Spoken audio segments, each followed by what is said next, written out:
Morning दोस्तों।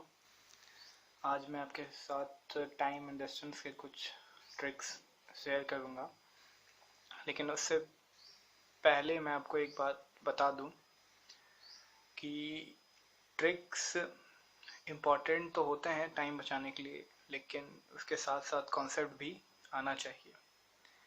तो ये मेरा पहला क्वेश्चन है, इस क्वेश्चन को आप पढ़िए। If a bus covers 3 equal distances with 3 unequal speeds of 10 km an hour, 15 km an hour and 12 km an hour, what is the average speed of the bus in whole journey? आपने ऐसा question देखा होगा, लेकिन वो question इससे easy होता है। जैसे आपने ये क्वेश्चन लगातार एग्ज़ाम में देखा होगा, जो कि अक्सर एग्ज़ाम में आता है, जिसमें 2 का स्पीड दिया रहता है, मतलब रिटर्निंग और एक जाने का और एक आने का स्पीड दिया रहता है, और आपसे एवरेज स्पीड पूछता है। ये क्वेश्चन नंबर 2 उस टाइप का है। If a bus goes from Patna to Chhapra with a speed of 60 kilometre an hour and return with a speed of 40 kilometre an hour, what is the average speed of the bus in the whole journey? तो ऐसा question अगर आप competitive exam का तैयारी कर रहे हैं तो इसे तुरंत बना देंगे, क्योंकि इसका एक फॉर्मूला होता है। पहले तो क्वेश्चन समझ लेते हैं कि पटना है, जो कि बिहार का कैपिटल है। पटना से कोई छपरा जाता है, बिहार में ही है,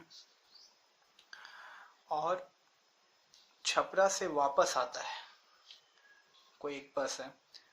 तो जाने समय वो 60 किलोमीटर एन आवर के स्पीड से जा रहे हैं, और आते समय वो 40 किलोमीटर एन आवर के स्पीड से आ रहे हैं। तो एवरेज स्पीड का एक छोटा सा फॉर्मूला होता है, वो फॉर्मूला है 2 into S1 into S2 by S1 plus S2। ये फॉर्मूला बहुत ही इम्पॉर्टेंट है, क्योंकि ये ऑलमोस्ट सब कॉम्पिटिटिव एग्जाम में इसका क्वेश्चन पूछता है। तो S1 S2 हमको पता है, हमें पता है वो क्या है भाई। तो 2 into 60 into 40 by 60 plus 40 that is 100। जब इसे सॉल्व करते हैं तो इसका आंसर हमें मिलता है 48 kilometre an our per hour. तो ये हमारा आंसर होता है। लेकिन ये क्वेश्चन आजकल जैसे कंपटीशन बहुत बढ़ गया है, तो हमें अब ये क्वेश्चन देखने को नहीं मिलने वाला है। अब एक इसके स्टेप ऊपर जाता है। अब यहाँ पे वो हमें 2 का स्पीड ना दे करके 3 का स्पीड देता है, और यहाँ पे बोलता है वो कि एक बस है जो कि 3 इक्वल डिस्टेंस कवर कर रहा है, 3 इक्वल डिस्टेंस कवर कर रहा है। और जैसे एग्जांपल, एक बस है जो कि पटना टू जा रहा है, भाई छपरा जा रहा है। तो एक बार वो गया है 10 किलोमीटर एन आवर का स्पीड से, दोबारा वो गया है 15 किलोमीटर एन आवर का स्पीड से, फिर से वापस से गया है वो 12 किलोमीटर एन आवर का स्पीड से। तो अब आपसे ये एवरेज स्पीड पूछेगा। तो इस केस में सबसे पहले तो आप इसे अपने लॉन्ग मेथड से ज़रूर सॉल्व कर लें, इससे आपका कॉन्सेप्ट बहुत अच्छी तरीके से क्लियर होगा। लेकिन इसको बहुत ही कम समय बनाने के लिए एक इसका फॉर्मूला होता है, वो फॉर्मूला है एवरेज स्पीड का। इस केस में जब एक ही डिस्टेंस वापस नहीं आ रहा है, वो 3 बार एक ही जगह पे जा रहा है, इक्वल डिस्टेंस है बट डिफरेंट स्पीड से जा रहा है। तो यहाँ पे फॉर्मूला है 3S1 into S2 into S3 by, ध्यान से देखिएगा, S1 into S2 plus S2 into S3 plus S3 into S1। और जब यहाँ पे हम वैल्यू पुट करते हैं हम लोग, तो 3 into 10 into 15 into 12 upon 10 into 15 plus 15 into 12 plus 12 into 10। और फर्दर इसको जब सॉल्व करते हैं तो हमारा आंसर निकल करके आता है 12 किलोमीटर एन आवर। ये हमारा आंसर हो जाता है। और इसी के साथ अगर आप चाहते हैं कि मैं इसका एक लॉन्ग प्रोसेस को भी बताऊं, तो इसी के साथ साथ मैं एक वीडियो और अपलोड करता हूं, वो ज़रूर देखिए, क्योंकि ये वीडियो और लंबा ना हो, इसलिए इसमें मैं बस ट्रिक्स बताऊंगा आपको, जिससे क्वेश्चन इजीली सॉल्व हो जाए और जल्दी सॉल्व हो जाए। ये हमारा क्वेश्चन 3 है, ये टाइप 2 क्वेश्चन है।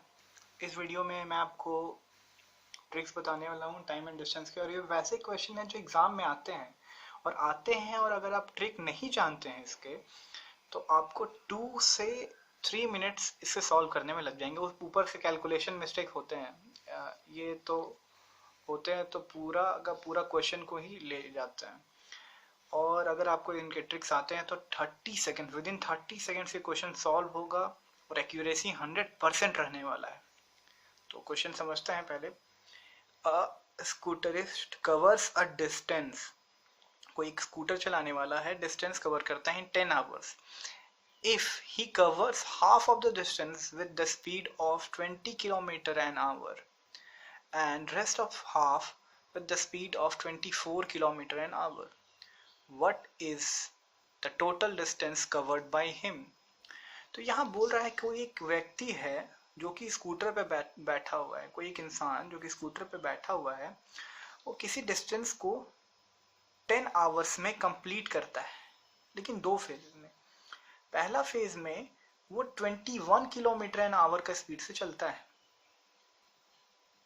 एंड द सेकेंड फेज में वो क्या करता है, अपना स्पीड को थोड़ा बढ़ाता है। बढ़ाने के बाद वो 24 km/h का स्पीड से चलने लगता है, और ओवरऑल जब उसका टाइम जो लगता है उसे, वो 10 आवर्स लगता है। आप ज़रूर अपने रफ में इसे पूरे प्रोसेस से करके देखिए, लेकिन मैं तो यहाँ केवल आपको अभी ट्रिक्स बताने वाला हूँ। अगर आप चाहते हैं कि मैं इसका लॉन्ग वीडियो बनाऊँ कॉन्सेप्ट का, तो आप मेरे चैनल पे जा सकते हैं। तो इसका ट्रिक ये है कि आपको यहाँ पे सेम एवरेज डिस्टेंस का फॉर्मूला लगाना होगा, एवरेज स्पीड का फॉर्मूला लगाना होगा, जो कि हम जानते हैं 2xy upon x plus Y, और इसे टाइम से इंटू कर देना होगा। जितना टाइम वो इंसान व्यक्ति ले रहा है उससे आपको इंटू कर देना होगा। इससे होगा क्या कि हमें पता है कि स्पीड है, ये कुछ भी है, एवरेज स्पीड है, ये हमारा एवरेज स्पीड है, और स्पीड को जब मैं टाइम से इंटू करूंगा तो वो निकल के आएगा हमारा डिस्टेंस। तो करके देखते हैं। तो 2 इंटू स्पीड है 21 into 24 by upon 21 plus 24 multiplied by 10, और जब हम इसे सॉल्व करते हैं हमारे पास अब हमारा आंसर आ जाता है 224 किलोमीटर। सो देखिए, ये क्वेश्चन नॉर्मल वे से ही बन सकता है, बट कैलकुलेशन मिस्टेक्स के बहुत चांसेस बढ़ जाते हैं। सो अब आते हैं हम अपने तीसरे क्वेश्चन पे। हाँ, तो ये है हमारा अगला क्वेश्चन। इस क्वेश्चन में एक सिंपल सा ट्रिक लगता है और इसे पहचानना बहुत ही इजी है, तो इसे पढ़ना स्टार्ट करता हूँ मैं। Starting from his house one day Ravi walks at a speed of 2.5 km/h and reaches his school 6 minute late. मतलब एक दिन रवि अपने घर से निकला 2.5 km/h से, और वो 6 मिनट लेट पहुंचा स्कूल के लिए। तो next day at the same time he increases his speed bye 1 km/h। जाहिर सी बात है, अब वो जल्दी पहुंचने के लिए अपना स्पीड को थोड़ा बढ़ाया। तो होता क्या है, जैसे ही वो 1 km/h से स्पीड को बढ़ाता है तो reaches the school 6 minute early, वो 6 मिनट पहले पहुंच जाता है स्कूल, टाइम पे नहीं, 6 मिनट पहले पहुंच जाता है। How far is the school? तो पूछता है भाई डिस्टेंस क्या है, तो पहले एक डायग्राम समझ लेते हैं। रवि यहाँ पे है, रवि का स्कूल यहाँ पे है। तो भाई इस टाइप के क्वेश्चन को पकड़ने का सबसे इजी मेथड यही है कि इसमें आपको एक स्पीड दिया रहेगा, और नेक्स्ट दिन या नेक्स्ट टाइम वो अपना स्पीड को बढ़ाएगा चाहे वो घटाएगा, लेकिन ऐसा करने से वो दोनों बार ही कभी एक बार जल्दी पहुंच जाएगा तो कभी एक बार लेट पहुंच जाएगा। ऐसा होगा। और इस टाइप के क्वेश्चन में बहुत ही सिंपल सा एक फॉर्मूला लगता है। सबसे पहले तो उसका पहला स्पीड क्या था वो लिख लेते हैं, 2.5 किलोमीटर पर आवर, और उसका दूसरा स्पीड क्या था, 3.5 किलोमीटर पर आवर। ऐसा क्यों? क्योंकि हमको पता है कि 2.5 में 1 जोड़ने पे 3.5 आता है। वो नेक्स्ट डे अपना स्पीड बढ़ाया था 1 किलोमीटर पर आवर से, इसलिए। और इसका फॉर्मूला ये है, x into y by x minus y into time difference. और ये हमें निकाल के दे देता है डिस्टेंस। ध्यान से देखिएगा, डिस्टेंस हमें निकाल के देता है। और इससे बहुत सारे क्वेश्चन बनते हैं इस क्वेश्चन पे। तो पहले यहाँ जानते हैं ये टाइम डिफरेंस क्या है। तो जब भी ऐसा क्वेश्चन आए तो आपको टाइम डिफरेंस के लिए दो बातें याद रखनी है। अगर वो एक बार जल्दी पहुंच रहा है अर्ली और एक बार लेट पहुंच रहा है, तो आपको दोनों टाइम को ऐड कर देना है, 6 + 6 यानी 12 मिनट। यही आपका टाइम का डिफरेंस हो जाएगा।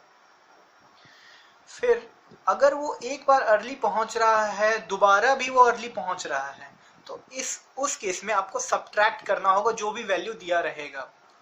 सब्ट्रैक्ट नहीं, या डिफरेंस निकालना होगा, सॉरी, डिफरेंस निकालना होगा। जो भी वैल्यू बड़ा होगा उसमें से छोटे को हटा देना होगा। तो यहाँ पे हमें पता है कि आपका डिफरेंस क्या आया है भाई, 12 मिनट्स। टाइम का डिफरेंस 12 मिनट आया है। और ये जो टाइम का डिफरेंस है इसे आपको आवर में लिखना है। तो 12 मिनट को जब मैं आवर में चेंज करता हूँ तो क्या करना पड़ता है आवर में चेंज करने के लिए, 12/60 दैट इज 1/5 आवर। और हमें पता है पहला स्पीड क्या है, यहाँ वैल्यू पुट करते हैं तो 2.5 है और दूसरा स्पीड 3.5 है।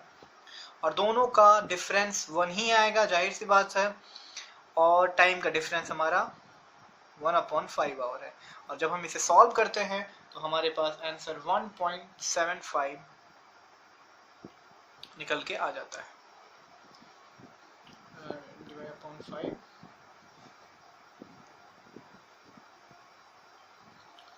निकल के आ जाता है, और यही हमारा आंसर है। अभी इस क्वेश्चन में मुझे समझाने में कुछ समय लगा, लेकिन देखिए नेक्स्ट क्वेश्चन कितना इजी और तुरंत बन जाता है। इसी टाइप का क्वेश्चन नेक्स्ट है। ये हमारा अगला क्वेश्चन, ये पिछला ही क्वेश्चन का एक मॉडिफिकेशन है। जैसा मैंने कहा था, इससे बनाने में कुछ सेकंड ही लगेंगे। बस यहाँ एक चीज़ ध्यान देना है कि वो 10 किलोमीटर/आवर के स्पीड से चल रहा था। कोई भी लड़का 10 किलोमीटर/आवर के स्पीड से चल रहा था और वो 15 मिनट लेट हुआ, और नेक्स्ट टाइम अपना स्पीड बढ़ाने के बाद भी वो लेट ही पहुंचता है 5 मिनट्स। तो जब दोनों समय लेट पहुंच रहा है तो मैंने कहा था उस केस में डिफरेंस निकालना पड़ता है टाइम का, और वो हो जाएगा 15 - 5 दैट इज़ 10 मिनट्स। और इसे आवर में अगर चेंज करते हैं तो ये हो जाएगा 10/60 दैट इज़ 1/6 आवर। तो अब इसका फॉर्मूला हो गया डिस्टेंस का फॉर्मूला हो जाएगा x into y upon x minus y into time difference. x is 10 and y the next speed is 10 + 2 that is 12, और इनके बीच का जो डिफरेंस होगा वो हो गया हमारा 2।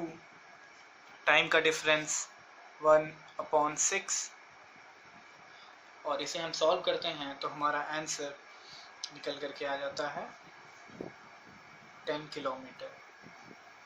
विदिन फ्यू सेकेंड्स हमारा ये क्वेश्चन बन जाता है। ठीक है, इसके बाद हमारा लास्ट क्वेश्चन स्टार्ट होता है। उस क्वेश्चन में देखिए क्या नया कॉन्सेप्ट आता है। ये आज का हमारा आखिरी क्वेश्चन होगा। इसका मैं ट्रिक नीचे लिख चुका हूँ। ये हमारा फॉर्मूला है इस क्वेश्चन का। पहले इस क्वेश्चन को समझते हैं। If the speed of a student be 4 km/h more than his usual speed, then he reaches his college 20 minutes earlier, while if his speed be 2 km/h less than his usual speed, then he reaches the college 40 minutes late. What is his usual speed? तो ये question को देखते ही कुछ लोग को लगता है भाई ये हमारा पिछला क्वेश्चन है और ये फॉर्मूला लगाने लगते हैं, जो कि गलत है।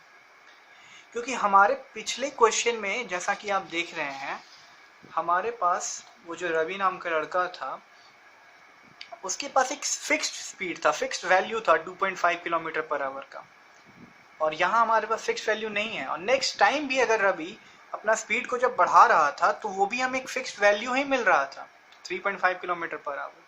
बट जैसा कि इस क्वेश्चन में आप देखिए, हमारे पास कोई फिक्स्ड वैल्यू नहीं है।